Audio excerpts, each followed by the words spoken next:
ETF index mutual funds నేర్చుకుని stock మార్కెట్లో రాణించాలనుకుంటున్నారా? వెంటనే ఈ నెంబర్కి కాల్ చేయండి. నమస్తే రమగారు. నమస్తే జయ.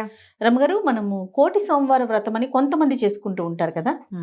ఇది ఎలా చేసుకోవాలి? ఎప్పుడుంది? కార్తీక మాసంలోనే వస్తుంది కదా రమగారు? వస్తుంది. ఇది వ్రతం అంటే వ్రతం అని కాదు జయ. కార్తీక మాసంలో ప్రతిరోజు పర్వదినమే కదా. ప్రతిరోజు ఏ ఒక్కరోజు మనం ఉపవాసం ఉన్నా, ఏ ఒక్కరోజు దేవాలయానికి వెళ్ళినా, ఏ ఒక్కరోజు దీపం పెట్టినా, దానం చేసినా, స్నానం చేసినా, పురాణం విన్నా ఆ ఒకరోజు అమృతతుల్యమే. అయితే ప్రత్యేకంగా పర్వదినాలు ఏం చెప్పాం మనము? మొదట బలిపాడ్యమి, భగ్నిహస్త భోజనము పర్వదినాలు, నాగుల చవితి పర్వదినము, ఆ తర్వాత 4 సోమవారాలు, 2 ఏకాదశులు, పౌర్ణమి, అమావాస్య తిథులు, ఇవి ప్రత్యేకంగా చెప్పబడ్డాయి. అయితే ఇందులో ఇవన్నీ కూడా వార సంబంధమైనవి కనపడుతున్నాయి చూడు నీకు. అవును, అన్ని వారాలే కదా. అయితే ఇందులో ఈ కార్తీక మాసం శివ సంబంధమైన కార్తీక మాసంలో విష్ణు ప్రీతి కోసమే మనం పూజ చేస్తాం. కార్తీక దామోదర ప్రీత్యర్థం చేస్తాం.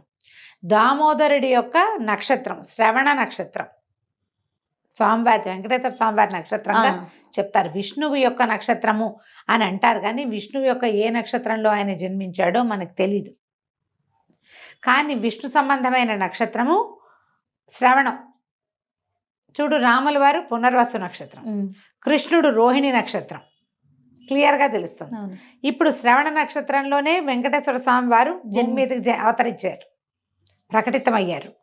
అయితే ఈ శ్రవణ నక్షత్రం విశేషం. ఈ నెలలో ఇంక ఏ నక్షత్రాలు విశేషమైనవిగా చెప్పట్లా. కృత్తికా నక్షత్రంతో చంద్రుడు కలిసి ఉంటాడు కాబట్టి దీన్ని కార్తీక మాసము అన్నారు. కృత్తిక తోటి ఉంటాడు ప్రతి నెల అంతే. అశ్విని తోటి ఉన్నది ఆశ్వీజ మాసం, కృత్తిక తోటి ఉన్నది ఇది.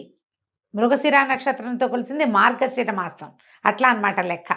ఏ నక్షత్రంతో చంద్రుడు కలిసి ఉంటాడో ఆ నక్షత్ర నామధేయాన్ని అటు ఇటుగా మార్చి మాసానికి ఇచ్చారు. ఇప్పుడు ఈ నెలలో శ్రవణ నక్షత్రం చాలా విశేషమైంది. కార్తీకం అంతా పాటించకపోయినా ఏ రోజున శ్రవణ నక్షత్రం వస్తుందో ఆ రోజున గనక ఏ విధి చేసిన స్నాన దాన జప తపాలు, అన్నదానాలు ఏవైనా ఏ దానం చేసినా 1,000,000 సార్లు చేసిన ఫలితం ఇస్తుంది. అది ఏటా ఏదో ఒక రోజు ర్యాండమ్గా వస్తూ ఉంటుంది. ఒకవేళ సోమవారం నాడే కనుక శ్రవణ నక్షత్రం వస్తే అది విశేషమైన ఫలితాన్ని ఇస్తుంది. కానీ ఈసారి అలా రాలేదు, శనివారం వచ్చింది. 9వ తారీఖు, నవంబర్ 9వ తారీఖు శనివారం నాడు గోపాష్టమిగా చెప్తారు. అష్టమి నాడు శ్రవణ నక్షత్రం వచ్చింది కాబట్టి ఆ రోజున మనం కోటి సోమవార వ్రతం చేసుకోవచ్చు.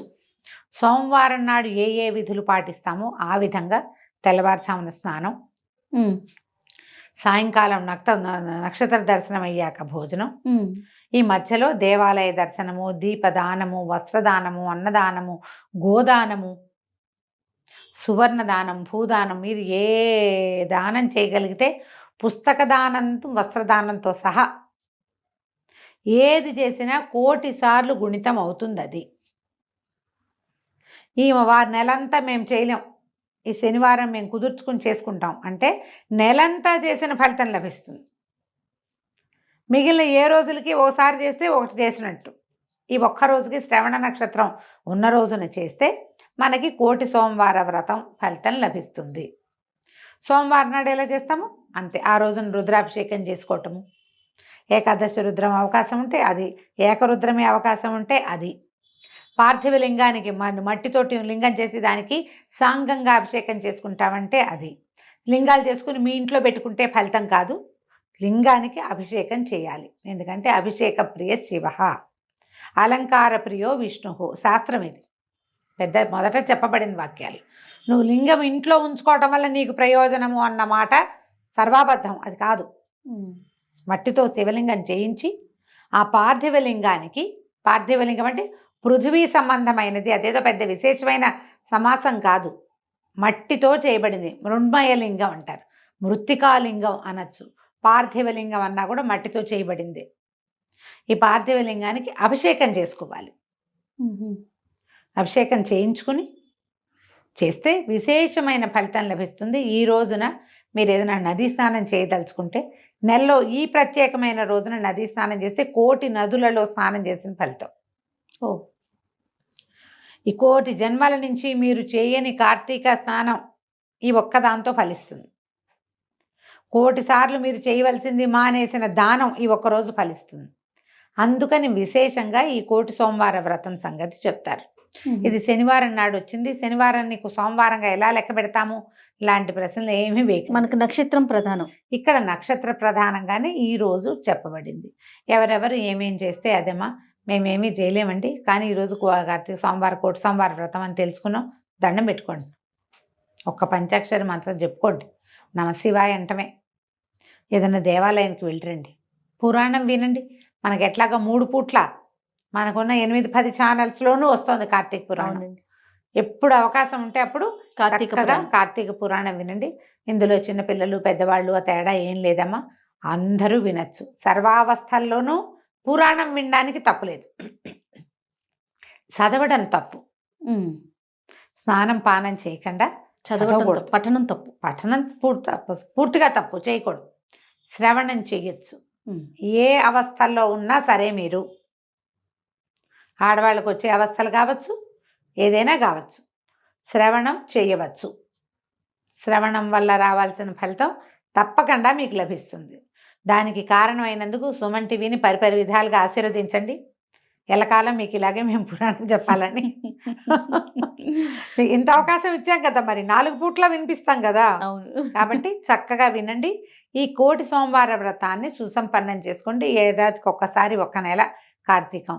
ఆ నెలలో ఇన్ని పర్వదినాలునే చేయగలుగుతామో లేదో, ఈ ఒకరోజు విశేషమైందని తెలుసుకున్నాం కాబట్టి మీకు ఒకవేళ శనివారం కనుక ఉపవాసం అలవాటు ఉంటే ఆ ఉపవాసాన్ని ఉదయానికి రాత్రికి మార్చుకోండి. మీకు అప్పుడు అది ఇది కుదురుతుందా అని చాలా మంది అడుగుతారు. ఆ క్లారిటీ కోసమే చెప్తున్నాను. శనివారం ఒక పొద్దు ఉండే అలవాటు ఉన్న వాళ్ళందరూ పగటిని ఒక పొద్దుగా పెట్టుకోండి. అప్పుడు మీరు వెంకటేశ్వర స్వామికి శనివారం చేసినట్టు అవుతుంది, కార్తీకంలో 1,000,000 సోమవార వ్రతం చేసినట్టు కూడా అవుతుంది. విశేషమైన ఫలితం ఏమి అది ఉంది కాబట్టి ఇది మానేయటము అలా ఏం లేదు, 2 వస్తాయి మీకు. చక్కగా సాయంకాలం నక్షత్ర దర్శనం చేసుకుని శివారాధన ముగించుకుని కుదిరితే ఏదైనా దేవాలయంలో దీపం పెట్టొచ్చి చక్కగా భోజనం చేయండి. ఉల్లి వెల్లుల్లి వ్యర్థము, అవి తినకూడదు. ముల్లంగి లాంటి దుంపలు కూడా తినకండి, దుంపలు తినకూడదు. తినకుండా మీరు ఉపవాస విరమణ చేసేటప్పుడు సాత్వికమైన వంకాయ బెండకాయ అలాంటివి ఏవైనా కూరలు చేసుకోవచ్చు. చిక్కుడుకాయ కాకరకాయ అవి పనికొస్తాయి. గుమ్మళ్ళు దుంపలు ఉల్లిపాయ వెల్లుల్లిపాయ లాంటివి ఇవి పనికిరావు. అవి తినకుండా మామూలుగా చక్కగా పప్పు, ఆకుకూర పప్పు, పాలకూర పప్పు, రసము అలాంటిది ఏవైనా పెట్టుకోండి. పొద్దుటి పదార్థాలు తినబోకండి. పొద్దున వండుకున్నది సాయంత్రానికి తినకూడదు. ఇలా చేస్తే కనుక మీకు 1,000,000 సోమవార ఫలితం లభిస్తుంది. తప్పకుండా రమ్మగారు. నమస్తే. నమస్తే.